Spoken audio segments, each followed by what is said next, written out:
Hello friends, welcome to Twitlage academy. आज के इस सेशन में डिस्कस करेंगे NCL assistant foreman mechanical engineering का मॉडल क्वेश्चन पेपर। टॉपिक है सोम स्ट्रेंथ ऑफ मटेरियल। इसका पार्ट 1 हम लोग करेंगे।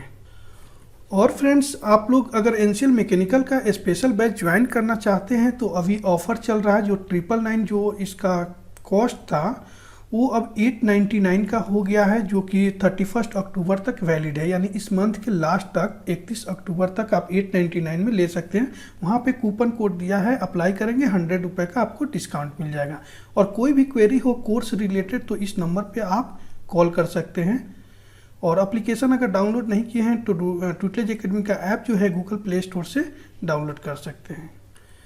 तो यहाँ से हम लोग सॉल्व करेंगे सोम का model question paper part 1।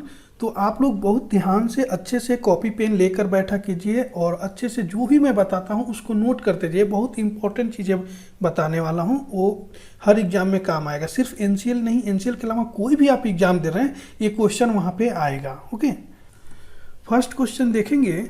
The Poisson's ratio for the most of the material is close to. Most of the material का पॉइजन्स रेशो क्या होता है, जो सबसे ज़्यादा मटेरियल का। तो सबसे पहले देखिए, रेंज आप लोग को पता होना चाहिए पॉइजन्स रेशो का। जो मैं रेंज आपको बता रहा हूँ, पॉइजन्स रेशो म्यू से डिनोट करते हैं। तो इसका जो रेंज होता है वो होता है 0 to 1/2। ओके, यानी 0 to 1/2 का मतलब है 0.5। ओके, 0 जो होता है वो होता है कॉर्क के लिए, कॉर्क मटेरियल और रिजिड बॉडी के लिए। ठीक है, रिजिड बॉडी। ओके, और वही 0.5 जो होता है परफेक्टली प्लास्टिक बॉडी के लिए होता है, जैसे रबर। ठीक है, बट आप यहाँ पे देखेंगे पॉइजन्स रेशो पूछ रहा है मोस्ट ऑफ द मटेरियल का। अच्छे से ध्यान से क्वेश्चन देखना है, नहीं तो फर्स्ट जो ऑप्शन है वही क्लिक कर देंगे, रॉन्ग हो जाएगा। ये रेंज है 0 to 1/2 यानी 0 to 0.5। Okay, most of the material में जो पॉइजन्स रेशो जो यूज होता है वो उसका जो रेंज है 1/4 और 1/3।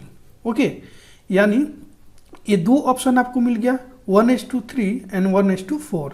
बट इसमें भी सबसे ज़्यादा यूज जो होता है 1:3 यानी 1/3। 1/3 को अगर डिवाइड करेंगे तो 0.33 आएगा। ओके, और ये आ जाएगा 0.25।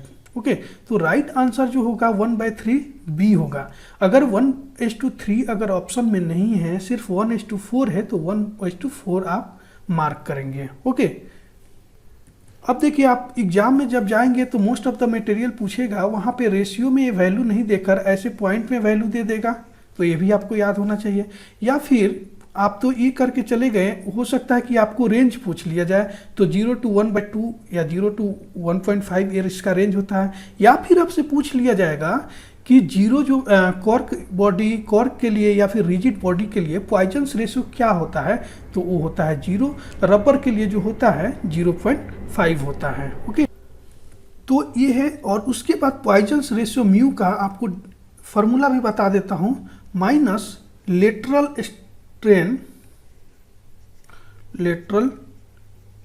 Strain upon longitudinal strain. Longitudinal strain. तो ये फार्मूला याद रखिएगा, इस माइनस से कोई मतलब नहीं है, कहीं कहीं माइनस नहीं रहता है। तो ये फार्मूला, तो यानी पॉइजन्स रेशो से आपका जितना क्वेश्चन, कोई भी क्वेश्चन आ जाए, कैसा भी आ जाए, आप सॉल्व कर लेंगे। तो पढ़ने का तरीका ऐसा है, इस तरीके से पढ़ा जाता है, जो कि आसपास की सारी चीज़ों को आपको पता होना चाहिए। डायरेक्ट जैसा क्वेश्चन बता रहा हूँ जरूरी नहीं है कि ऐसा ही क्वेश्चन आ जाएगा। ठीक है, थोड़ा सा चेंज करके क्वेश्चन आ सकता है। ओके, तो अगर ये अच्छा लगा इस तरीका तो यहीं पे आप लोग लाइक कर दीजिए। फिर दूसरा क्वेश्चन हम लोग सॉल्व करते हैं, लाइक जरूर करिए। ओके, नेक्स्ट क्वेश्चन देखेंगे। The resilience of steel can be found by integrating stress strain curve up to the elastic limit. ठीक है, जो रेजिलेंस ऑफ स्टील जो होता है, integrating strain curve up to elastic limit. But यहाँ पे option में दिया है इलास्टिक पॉइंट, तो राइट ऑप्शन डी है, इलास्टिक पॉइंट। लिमिट हो या पॉइंट हो वही होगा। ओके, और फ्रेंड्स, आप लोगों को बहुत चिंता होती है कि एग्ज़ाम कब होगा, तो एनसीएल असिस्टेंट फोरमैन का एग्ज़ाम जो है वो दिसंबर में हो सकता है। ठीक है, नवंबर में जो 8 तारीख और 29 तारीख को जो डेट आया है वो आपका एनसीएल असिस्टेंट फोरमैन का नहीं है, वो दूसरे एग्ज़ाम के लिए है। तो एग्ज़ाम स्टार्ट हो चुका है, मतलब नवंबर से 8 नवंबर से स्टार्ट हो जाएगा एनसीएल का। तो आप लोग का भी एग्ज़ाम जो है असिस्टेंट फोरमैन का दिसंबर में होगा। तो ज़्यादा अच्छे से पढ़ाई कीजिए, अभी से लग जाइए। प्रिपरेशन करने के लिए आपके पास 1 से डेढ़ महीना टाइम है। तो अच्छे से पढ़िए, बेसिक कंसेप्ट के साथ पढ़िए। आपको लगता है कि आपको क्लास की ज़रूरत है तो कोई ज़्यादा अमाउंट नहीं लग रहा है, इतना अमाउंट में आप 2 फॉर्म भरते हैं इतना लग जाएगा आपको। ठीक है, तो आप कोर्स ज्वाइन कर लीजिए अगर पढ़ना चाहते हैं बेसिक कंसेप्ट से तो, और अच्छे से पढ़िए। वीकली टेस्ट दीजिए, क्वेश्चन कीजिए, ज़्यादा से ज़्यादा प्रीवियस ईयर क्वेश्चन पेपर कोई भी एग्जाम का हो वो लेकर सॉल्व कीजिए और पढ़ाई करते रहिए अच्छे से, और साथ में नॉन टिक भी जरूर करते रहे। ओके, नेक्स्ट क्वेश्चन देखेंगे third, which one of the following statement is correct. तो इसमें जो करेक्ट है वो है ऑप्शन डी। क्या है option D? The greatest strain energy stored in a unit volume of a material without permanent deformation are called proof resilience. Okay, next question है, a solid rod of circular cross section made up of brittle material when subjected to torsion fell along a plane at 45 degree to the axis of the rod. Consider the following statement as pertaining to। तो इसका right जो answer है C होगा, normal stress is maximum on this plane. ये basic concept में बताया गया है, जो स्टूडेंट पढ़ रहे हैं तो उनको पता होगा। तो normal stress is maximum on this 45 degree plane होता है। तो नॉर्मल स्ट्रेस जो होता है 45 डिग्री प्लेन, इसका फार्मूला होता है sigma x plus sigma y upon 2 होता है। ओके, कहीं कहीं एक क्वेश्चन पूछा जाता है तो half of the sum of major stress plus minor stress, इस टाइप से भी आता है। सिग्मा एक्स जो होता है मेजर स्ट्रेस है, ये माइनर स्ट्रेस है, यानी लार्जेस्ट भी हो सकता है, स्मॉलर भी लिखा हुआ हो सकता है वहाँ पे। ओके, आगे और इस पे क्वेश्चन देखेंगे तो और क्लियरिटी आपकी आ जाएगी। नेक्स्ट क्वेश्चन देखेंगे fifth, a state of plane stress consist of uniaxial tensile stress of a magnitude of 8 kPa exerted on a vertical surface and of unknown shearing stress. If the largest stress is 10 kPa, then the magnitude of unknown shear stress will be। Okay, देखिए numerical question हो उसको बहुत ध्यान से पढ़ना पड़ता है। सबसे पहले एक भी चीज़ अगर छूट गया ना तो आप गड़बड़ कर देंगे। ठीक है, सबसे पहले लिखा है यूनिएक्सियल टेंसाइल स्ट्रेस। ओके, तो हम डायग्राम बनाएंगे। आपने अगर पढ़ा होगा principal stress and principal strain, तो वहाँ पे ये डायग्राम देखा होगा। ओके, यूनिएक्सियल मतलब एक ही डायरेक्शन में है टेंसाइल स्ट्रेस, यानी सिग्मा एक्स। इसका वैल्यू दिया हुआ है 8 kPa। क्या दिया है? 8 kPa। ओके, तो इधर सिग्मा एक्स होता है तो इधर सिग्मा एक्स होता है, और ये जो होता है सिग्मा वाई होता है, जो इसका वैल्यू नहीं दिया है। ठीक है, सिग्मा वाई वैल्यू नहीं दिया है मतलब 0 होगा, क्योंकि यूनिएक्सियल टेंसाइल स्ट्रेस बोल रहा मतलब एक ही डायरेक्शन में होगा। ओके, अब चलते हैं नेक्स्ट, क्या दिया हुआ है? exerted on a vertical surface and of unknown shearing stress if the largest stress is 10 kPa। अब देखिए सिग्मा एक्स जो है उसको लार्जेस्ट मान सकते हैं, ठीक है, या सिग्मा 1 भी लिख सकते हैं। सिग्मा 1 इक्वल टू 10 kPa, और सिग्मा 2 जो है यानी सिग्मा वाई इक्वल टू 0 हम ले लेंगे क्योंकि यूनिएक्सियल है। ठीक है, तो इस तरह से करते तो हमारे पास जो स्ट्रेस का फॉर्मूला है वो देखिए क्या है। मेजर स्ट्रेस हम लोग निकालेंगे क्योंकि इसका वैल्यू दिया हुआ है, सिग्मा 1 और सिग्मा 2 दोनों की वैल्यू निकलती है और फार्मूला होता है। तो इसका सिग्मा 1 का फार्मूला जो होगा वो आप लोग को पता होगा, sigma x plus sigma y upon 2 plus minus under root sigma x minus sigma y upon 2 whole square plus tau x y square. Okay, ये होता है फार्मूला। आपको पता होगा, नहीं पता होगा तो इसको लिख लेंगे नोटबुक में, अच्छे से करके रखेंगे। ठीक है, इसको 1-2 बार याद करेंगे, 1-2 बार लिखेंगे, याद हो जाएगा। कोई बहुत बड़ी मुश्किल नहीं है, दिख रहा बड़ा लेकिन कोई कुछ मुश्किल नहीं है, बस प्लस माइनस है और कुछ नहीं है। ठीक है, तो सिग्मा 1 की वैल्यू दिया हुआ है 10। ठीक है, सिग्मा एक्स 8 दिया है, सिग्मा वाई 0 दिया है और डिवाइड कर दीजिए 2 से, और यहाँ पे प्लस माइनस की जगह अब प्लस सिर्फ लिखेंगे क्योंकि हम सिग्मा 1 निकाल रहे हैं, तो एक ही वैल्यू से हो जाएगा हमारा काम, एक ही साइन से। ठीक है, अब sigma x minus sigma y जो है मतलब क्या है, 8 माइनस 0/2 जो होगा उसका whole square plus tau x y square, tau x y square, इसका वैल्यू नहीं दिया है जो ये बोल रहा ना, then the magnitude of unknown shear stress will be, तो अननोन शियर स्ट्रेस जो होता है ये यही है। ठीक है, इसका पूछ रहा है, यही है अननोन शियर स्ट्रेस, मतलब उसके लिए अननोन है, इसको जनरली बोला जाता है शियर स्ट्रेस, शियर स्ट्रेस। तो सिग्मा 1 और सिग्मा 2 क्या होता है, वो होता है प्रिंसिपल स्ट्रेस। ओके, तो हम लोग इसको फाइंड करेंगे वैल्यू, तो ये हो जाएगा 10 और ये 8 डिवाइडेड बाय 2 जो होगा वो 4 हो जाएगा, प्लस अब देखिए ये अंडर रूट ही ले लेते हैं, 8 डिवाइडेड बाय 2 4, 4 का स्क्वायर जो होगा वो 16 हो जाएगा और टाउ एक्स स्क्वायर हम लोग यहाँ लिख देंगे। ठीक है, अब देखिए 4 को अगर इधर ले जाएंगे तो 10 माइनस 4 क्या हो जाएगा, 6 हो जाएगा, 6 हो जाएगा।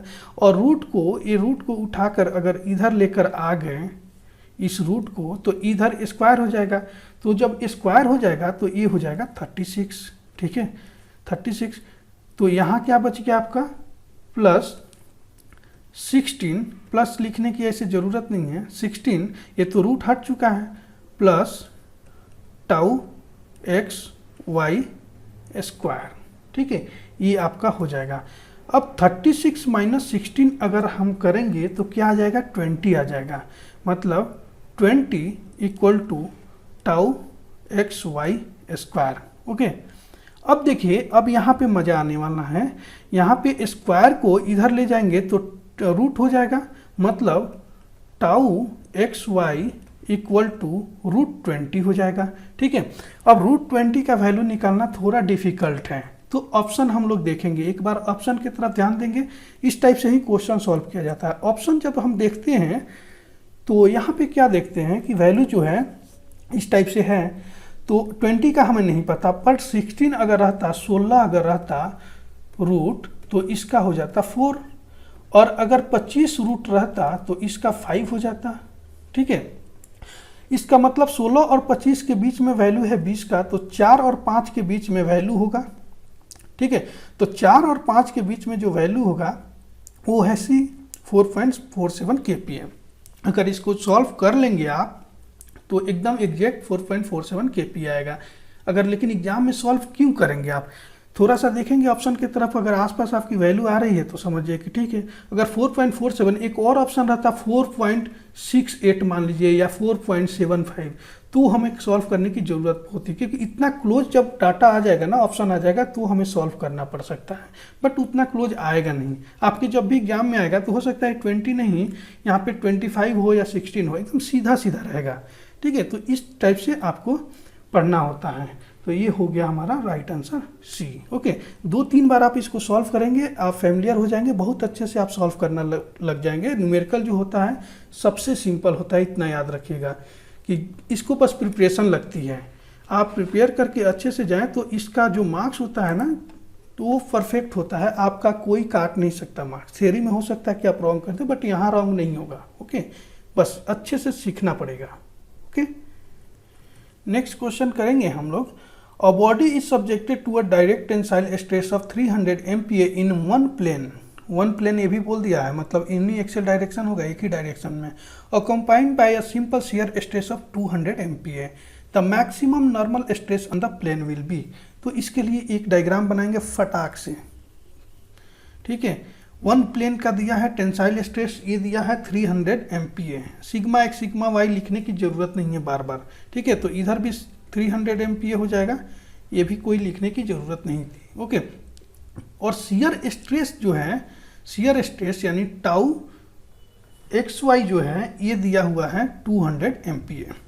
ओके, तो हम लोग डायरेक्ट फार्मूला लगाएंगे नॉर्मल स्ट्रेस का, शियर स्ट्रेस का फार्मूला लगाएंगे, सिग्मा 1 इक्वल टू, अब बार बार हम लोग नहीं लिखेंगे, देखिए कैसे सिंपल करते हैं। आप फार्मूला जान गए, sigma x plus sigma y upon 2, तो सिग्मा वाई तो है नहीं, सिग्मा एक्स है, मतलब डायरेक्ट लिख लीजिए 300 डिवाइडेड बाई 2।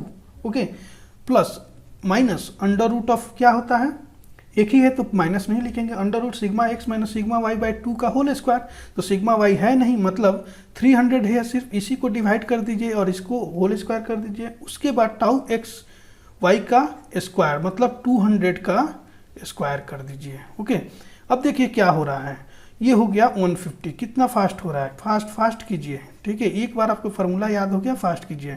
ये हो जाएगा कितना, 150 का स्क्वायर और ये 200 का स्क्वायर है, ठीक है। अब क्या करना है, 150 प्लस, अब 150 का स्क्वायर तो करना मुश्किल है, 15 का स्क्वायर तो आपको पता ही होगा 225 होता है, ठीक है। और एक जीरो है, इसको जब स्क्वायर करते हैं जितना जीरो होता है उसका डबल हो जाता है स्क्वायर में, तो 2 जीरो लगा दीजिए। और 2 का स्क्वायर पता होगा, 200 का भले ही ना पता हो, 2 का स्क्वायर 4 है, तो 2 जीरो है 2 के बाद, तो 4 जीरो यहाँ पे लगा दीजिए। ऐसे ही सॉल्व किया जाता है। ओके, अब देखिए 150 प्लस ये 22,500 और 40,000 इसको ऐड करेंगे तो हो जाएगा 625 और 00, ठीक है, 62,500 हो जाएगा। इसको दोनों को जोड़ देंगे तो 62,500 का रूट आपको तो नहीं पता होगा, बट 625 का कहीं ना कहीं सुना होगा। 625 का होता है 25, हाँ ठीक है 25। तो देखिए लिखिए 150 प्लस रूट निकालेंगे 625 का तो 25 होगा, और रूट में 2 जीरो है तो रूट निकाल रहे हैं तो 1 जीरो कर दीजिए, 250 होगा। मतलब ये क्या हो जाएगा, 150 प्लस 250, 300 प्लस 100, 400, मतलब क्या हो गया 400 एम्पीयर। कितना सिंपल है बताइए। ओके, तो राइट आंसर क्या हो जाएगा, डी हो जाएगा 400 एम्पीयर। ओके, एक और क्वेश्चन आ गया इसी टाइप से, 7th number, the state of states at a point in a loaded number is sigma x equal to 400 ampere, sigma y equal to minus 400 ampere and tau xy equal to plus minus 300 ampere. The principal state sigma 1 and sigma 2 are. तो देखिए ये question जो है एकदम सीधा सीधा question है, मतलब कोई यूनिएक्सियल या वन प्लेन ऐसा लिखा नहीं, जो सीधा सीधा पढ़ते हैं वैसा ही है। मतलब फार्मूला आपको याद है, वैल्यू पुट करेंगे आंसर आ जाएगा, इतना सिंपल मतलब क्वेश्चन आता है, ठीक है। तो जब सिंपल आता है क्वेश्चन तो इसी टाइप से होता है। तो देखिए सारा वैल्यू दिया हुआ है, डाटा तो अपने आप ही दे दिया है, इसी टाइप से क्वेश्चन ज़्यादा आता है, तो हमें लिखने की ज़रूरत नहीं है। सिग्मा 1 और 2 हम लोग सॉल्व करेंगे, ठीक है, सिग्मा 1 एंड 2, ठीक। तो इसका फार्मूला क्या है, sigma x plus sigma y upon 2 bracket plus minus under root sigma x minus sigma y upon 2, oh sorry ये होल स्क्वायर है, स्क्वायर बाहर है, ठीक है, plus tau x y square. Okay, ये है वैल्यू, ओके फार्मूला। तो इस पे वैल्यू पुट कर दीजिए। सिग्मा एक्स यहाँ पे 400 दिया है, प्लस 400 तो लिख दीजिए, और सिग्मा वाई जो है माइनस 400 है, तो यहाँ पे प्लस नहीं, प्लस माइनस माइनस हो जाएगा, तो यहाँ पे डायरेक्ट मैं माइनस लिख देता हूँ 400, ओके, डिवाइडेड बाय 2 हो जाएगा, प्लस माइनस। अब देखिए sigma x minus sigma y, ठीक, यहाँ पे दिया है, मतलब 400 सिग्मा एक्स है और माइनस 400 है, तो माइनस पहले से यहाँ पे है, तो माइनस माइनस प्लस हो जाएगा, प्लस 400 डिवाइडेड बाय 2 इसका whole square plus tau x y दिया हुआ है 300, तो यहाँ पे लिख लेंगे हम लोग 300 का स्क्वायर, ये रूट के अंदर ही है, ठीक है। अब देखिए 400 माइनस 400 तो 0 हो गया, तो यहाँ पे इसको 0 लिख दीजिए, ठीक है। प्लस माइनस इसमें हम लिखते रहेंगे क्योंकि सिग्मा 1 भी है, सिग्मा 2 की वैल्यू है, और यहाँ ऑप्शन में भी देख रहे हैं दो वैल्यू दिया है, एक पॉजिटिव एक निगेटिव। ओके, तो देखिए और एक और चीज़ बता देता हूँ, अगर तुक्का लगाना हो ना, तुक्का अगर लगाना हो तो भी लगा सकते हैं। बताऊँ, ये सॉल्व करने की ज़रूरत ही नहीं है, आपको तुक्का लगाने का स्टाइल बता रहा हूँ, और 100% करेक्ट, ठीक है। जो भी वैल्यू आएगा सिग्मा 1 और 2 का वो सेम ही आएगा, प्लस में हो या माइनस में हो, ठीक है। तो ये देखिए 300 और माइनस 700 ये हो ही नहीं सकता, 400 600 दोनों एक ही वैल्यू होता तो ही होता, ये भी नहीं हो सकता। 600 एम्पियर माइनस 400 एम्पियर ये भी नहीं होता, हो सकता है। 500 एम्पियर एंड माइनस 500 एम्पियर दोनों का वैल्यू सेम है, बस प्लस माइनस का ये है, तो यही हो सकता। तो राइट आंसर सी, ये है तुक्का और ये 100% तुक्का है, आपको सॉल्व भी करने की ज़रूरत नहीं है। ठीक है, तो इस टाइप से एग्जाम के लिए इस टाइप से प्रिपरेशन आपको करके जाना पड़ता है कि क्वेश्चन पढ़े फिर ऑप्शन आप देखिए, उसके बाद देखिए कि बिना सॉल्व किए भी हो सकता है क्या, तो कीजिए और आगे बढ़िए। ठीक है, या नहीं तो शॉर्टकट आपको पता ही है। अब देखिए, आपको मैं दिखा भी देता हूँ, आप जितना भी क्वेश्चन कर लीजिए, प्रिंसिपल स्ट्रेस आप निकालेंगे सिग्मा 1 2 अगर दोनों निकाल रहे हैं तो वैल्यू सेम ही आएगा, एक प्लस में होगा एक माइनस में होगा।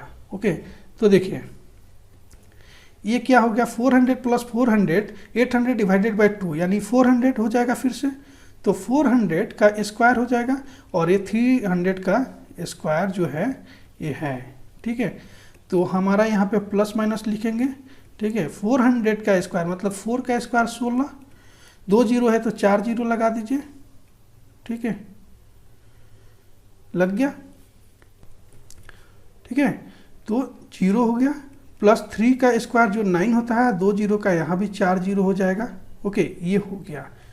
और 16 और 9 जो होगा वो क्या होगा, 25 होगा। मतलब ये देखिए रूट जो है 25 हो गया। ठीक, और दोनों के पास 4 जीरो है तो यहाँ 4 जीरो लगा देंगे। ठीक है, अब 25 का जो स्क्वायर रूट होता है वो क्या होगा, 5 होता है, 4 जीरो है तो 2 जीरो ले लीजिए, तो 500 हो गया। तो क्या हो गया, प्लस माइनस 500। मतलब सिग्मा 1 की वैल्यू जो है वो 500 है MPa और सिग्मा 2 की जो वैल्यू है वो -500 MPa है। आगे समझ में। तो देखिए हमेशा मैं क्या बताऊं कि प्रिंसिपल स्ट्रेस का वैल्यू अगर दोनों का पूछ लिया तो सबसे ज़्यादा सिंपल है, वहीं पे रिजेक्ट कर दीजिए ऑप्शन में जो देखकर कि दोनों का वैल्यू तो सेम ही आने वाला है, एक प्लस में रहेगा एक माइनस में रहेगा। ओके, तो इस तरह से भी थोड़ा सा ध्यान रखना होगा आपको। अगर वैल्यू अगर क्लोज क्लोज दे दिया, अगर मान लीजिए ये 300 है, ये भी -300 दे दिया होता, ये 400 है, ये भी -400 दे दिया होता, तो थोड़ा तो हमें सॉल्व करना ही पड़ता और कोई उपाय नहीं है। बट इस क्वेश्चन को सॉल्व करने की ज़रूरत ही नहीं थी। ओके, एक और ट्रिक बताता हूँ आपको सॉल्व करने का। अगर वैल्यू सेम सेम भी दिया रहेगा, अगर सॉल्व करना ही पड़ जाए तो भी एक और तरीका बताता हूँ कि जो जल्दी हो जाएगा, बिना पेन का हो सकता है वैल्यू। ठीक है, एक अगर प्लस में दिया है, दूसरा माइनस में दिया, सिग्मा एक्स सिग्मा वाई, तो आपको पता है sigma x plus sigma y जो है ये 0 हो जाएगा। ठीक है, अब देखते हैं रूट के अंदर जब बात करेंगे तो हमें लेना क्या है, 400 प्लस 400, ये भी अगर पता है यहाँ तक आके कि ये 400 ही हो जाता है, 400 स्क्वायर और ये 300 स्क्वायर हो जाएगा, ये दोनों को पकड़ लीजिए आप। ठीक है, उसके बाद 4 का पता है आपको 16 होगा और 3 का 9 होगा। ठीक है, आगे जाकर 0 0 जो है वो बढ़ेगा, 1 0 होगा, 16 9 2500 हो ही जाएगा, मतलब 500 आ जाएगा। थोड़ा सा दिमाग लगाएंगे ये सॉल्व हो जाएगा, इतना तामझाम करने की ज़रूरत नहीं है। या फार्मूला लिख दे या ज़्यादा ज़्यादा 2 अगर स्टेप कर दिए, उसके बाद ये सब सॉल्व करने की ज़रूरत नहीं है, इतना सिंपल होता है। डायरेक्ट आंसर लिखिए और आगे बढ़िए। आपको पता है कि ये सब आगे जाके ये जो सीक्वेंस है यही आने वाला है, तो सॉल्व करने की ज़रूरत ही नहीं है इसमें। ओके, नेक्स्ट क्वेश्चन है true stress represent the ratio of instantaneous load and instantaneous area. मतलब राइट आंसर हो जाएगा D, instantaneous load and instantaneous area. 9th number question देखेंगे, बहुत ज़्यादा इंपॉर्टेंट और बहुत ट्रिकी क्वेश्चन है। For which material the Poisson's ratio is more than unity. ठीक है, मतलब पॉइजन्स रेशो जो है ग्रेटर देन यूनिटी कब होगा, हो ही नहीं सकता, क्योंकि आपको रेंज पता है। पॉइजन्स रेशियो का रेंज क्या होता है, 0 to 1/2 यानी 0 to 0.5, मतलब कभी भी आधा से 0.5 से कम ही रहेगा। तो यूनिटी यानी 1 से तो ज़्यादा हो ही नहीं सकता, यूनिटी का मतलब होता है 1। ठीक है, तो 1 से ज़्यादा पॉइजन्स रेशियो हो ही नहीं सकता, तो राइट आंसर हो जाएगा D, none of this. Okay, next question देखेंगे, बहुत ज़्यादा अच्छा क्वेश्चन है। A cross sectional bar of area 700 mm² is subjected to an axial load as shown in figure below. ये फिगर दिया हुआ है जिसमें बोल रहा कि इस जो बार है क्रॉस सेक्शनल बार, इसका एरिया जो है 700 mm² है। ठीक है, फिगर दिया हुआ है। What is the value of stress, जो वैल्यू स्ट्रेस का निकलना है जो MPa में होना चाहिए, in the section Q R. अब क्यू आर सेक्शन कहाँ है, एक क्यू है और ये आर है, मतलब इस सेक्शन का हमें वैल्यू निकालना है, स्ट्रेस का वैल्यू। ओके, तो देखिए इस सेक्शन को हम लोग निकाल लेंगे, यहाँ पे ड्रॉ कर लेंगे। कोई भी आपको सेक्शन पूछ सकता है, हो सकता है ये पूछ ले, ये पूछ ले, कोई भी सेक्शन पूछ लेगा। तो ये क्यू आर हमने लिख दिया, ठीक है। अब वैल्यू कैसे निकालेंगे, अब इसमें क्या होगा, टेंसाइल होगा, कंप्रेसिव होगा, कैसे क्या होगा देखना होगा। ये देखिए इधर से देखेंगे, एक टेंसाइल स्ट्रेस है 63 किलो न्यूटन, ठीक है। तो इससे कंपेयर करेंगे, ठीक। इधर ये एरो इसके अपोजिट में है, मतलब इधर जा रहा है, ठीक है।